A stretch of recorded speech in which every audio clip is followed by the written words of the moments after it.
আসসালামু আলাইকুম ওরহমতুল্লাহি ওবারাকাতুহু। আজকে এমন একটি ভিডিও নিয়ে এসেছি যে ভিডিওটা বহুদিন থেকে বানাবো মনে করতেছিলাম, কিন্তু বানাতে পারে না। আজকে হয়তো সুযোগ এসে গেছে, ইনশাআল্লাহ আল্লাহ হয়তো সুযোগ দিয়ে দিলেন। তো আজকের ভিডিওতে আমরা খুবই গুরুত্বপূর্ণ বিষয় নিয়ে এসেছি, ইমামের ইমামতি নিয়ে। হ্যাঁ না, আমাদের এখানে প্রশ্ন করেছে যে একজন ইমাম, এটা আমি প্রশ্নটা পড়ে দেখেছি, এরকম কিন্তু আমার সাথেও ঘটছে, এরকম আমার সাথেও ঘটছে। তো প্রশ্নটা যেহেতু আমার সাথে সম্পৃক্ত সব প্রশ্ন, তাই এটা খুবই ভালো প্রশ্ন, আমারও কাজ হয়ে যাবে আর যে প্রশ্ন করেছে তারও কাজ হয়ে যাবে।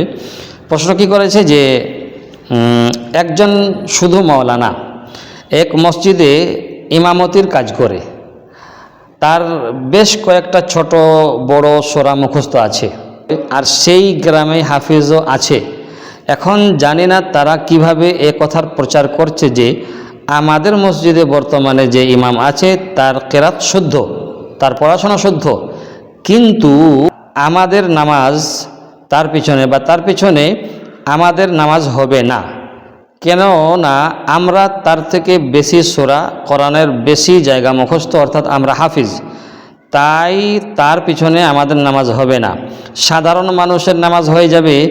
এবার আমি আপনাকে প্রশ্ন করছি যে ফতোয়ায় দারুল উলুম থেকে এহেন ফতোয়া কিছু আছে কি, সেগুলো আমাকে দিন।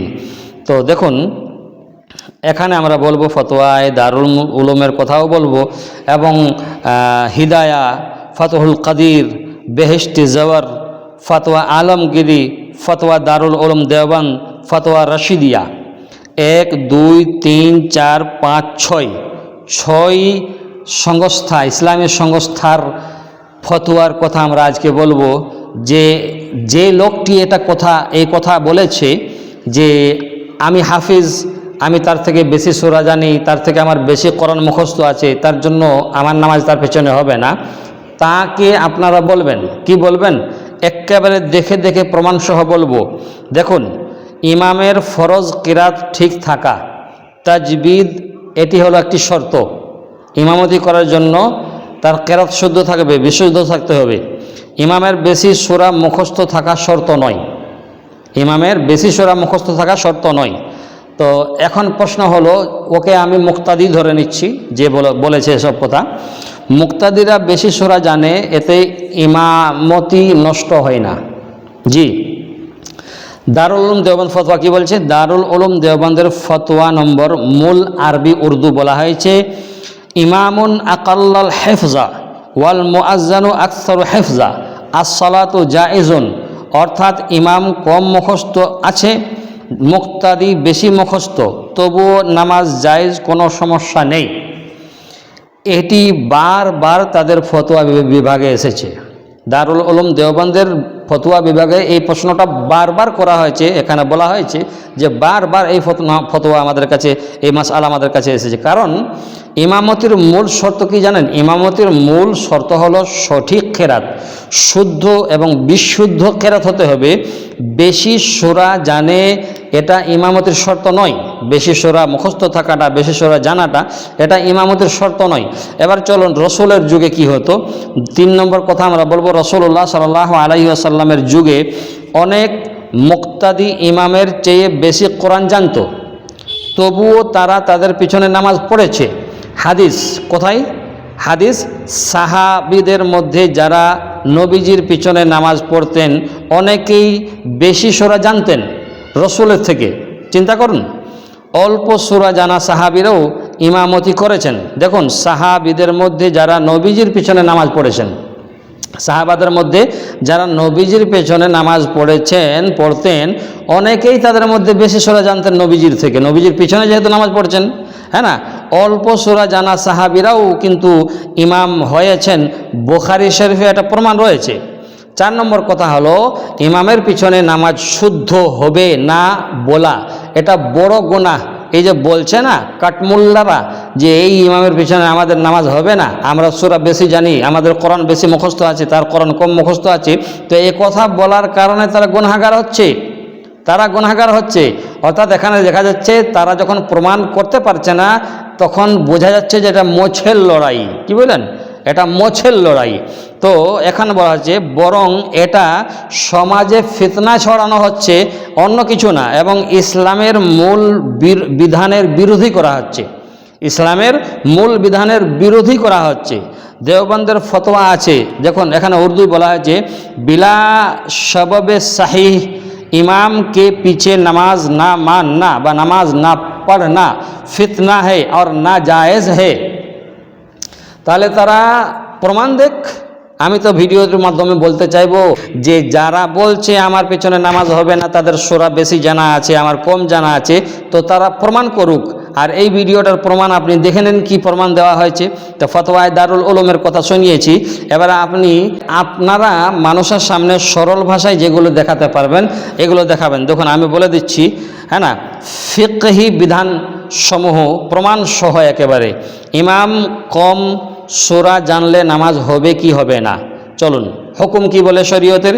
ইমামের কেরাত শুদ্ধ হলে সে যতটুকুই মুখস্থ জানুক বা মুখস্থ আছে তার পিছনে নামাজ 100% সহি হবে, কোনো অসুবিধা নাই। আর মুক্তাদির বেশি সূরা জানা কোনো কারণ নয় তাকে ইমাম বানানোর। মুক্তাদি বেশি সূরা জানলেও তাকে ইমাম করতে হবে এটা নিয়ম নয়। ইমাম যে আছে সে কম সূরা জানলেও তার পিছনে নির্দ্বিধায় নামাজ হবে। সে হাফিজ হোক, মক্কা শরীফের ইমামও যদি হয় তারও নামাজ হয়ে যাবে, মদিনা শরীফের ইমামও যদি হয় তারও নামাজ হবে, তাকেও নামাজ পড়তে হবে। যদি এই উল্টাপাল্টা কথা বলে নামাজ না পড়ে তো সে গুনাহগার হবে। এবার কিতাবের দলিল চলুন। ইদা কানাল ইমাম, হ্যাঁ না, ইদা কানাল ইমাম ইয়াহসানুল করা ফসলাতুহু ওয়াসলাতুল করা জায়েজুন, হ্যাঁ না। ফতোয়া হিদায়াতে বলছে জায়েজ। ফতোয়া আলমগিরি 2 নম্বর কথা, আল ইমামু তাসহা বিমান ইয়াহসানুল করাআতা ওয়া ইন কানা গায়রা হাফিজ। ইমাম যদি কেরাত সহি করে, ইমামের কেরাত যদি শুদ্ধ থাকে, তার পিছনে নির্দ্বিধায় নামাজ হবে। 3 নম্বর ফতোয়া হলো दारुल उलूम देवबंदर फतवा विभाग থেকে এসেছে, जो इमाम सही क़िरात करता हो अगरचे कम जानता हो किंबा अगरचे कम हाफिज हो, अर्थात कम मुखस्त আছে, उसके पीछे नमाज सही है। হাদিসে প্রমাণ, হাদিস কি বলে, বুখারী শরীফের হাদিস, রাসূল সাল্লাল্লাহু আলাইহি ওয়াসাল্লামের পিছনে যারা নামাজ পড়তেন বা যারা নামাজ পড়তো, কতজন সাহাবী বেশি সূরা মুখস্থ জানতো রাসূলের থেকে, তাদের পেছনে নামাজ হয়ে গেছে। আপনি কোন লাট সাহেব, হে আমার পেছনে আপনার নামাজ হবে না। এবারে আমি বলতে চাইবো, এই সব কথা বলে যারা সমাজে বিভ্রান্তি ছড়াচ্ছে, দয়া করে তাদের কথায় কান দিবেন না। তাদের কথায় যদি কান দেন তাহলে আপনার নামাজ গড়বড় হতে পারে, কেননা ইমামের ব্যাপারে আপনার ধারণা আলাদা হয়ে যাবে। আর যখনই ধারণা হয়ে যাবে আলাদা, তখন আপনি ওই ইমামের পিছনে ভালোভাবে নামাজই পড়তে পারবেন না মন দিয়ে। অতএব যারা ফাসিক, যারা গ্রামে, যারা শহরে গঞ্জে গ্রামে ফিতনা ছড়া চাই, যারা বরাবর ফিতনা করে, তাদের ফিতনায় পড়বেন না। তাদেরকে বলবেন প্রমাণ দেখাও, ফতোয়া নিয়ে এসো। আর ফতোয়া যখন নিতে যাবে আমাকে ডাকতে হবে, আমার বয়ান নিতে হবে, হ্যাঁ না, আমার মুখ থেকে কথা নিতে হবে, আমি কি জানি কি জানি না।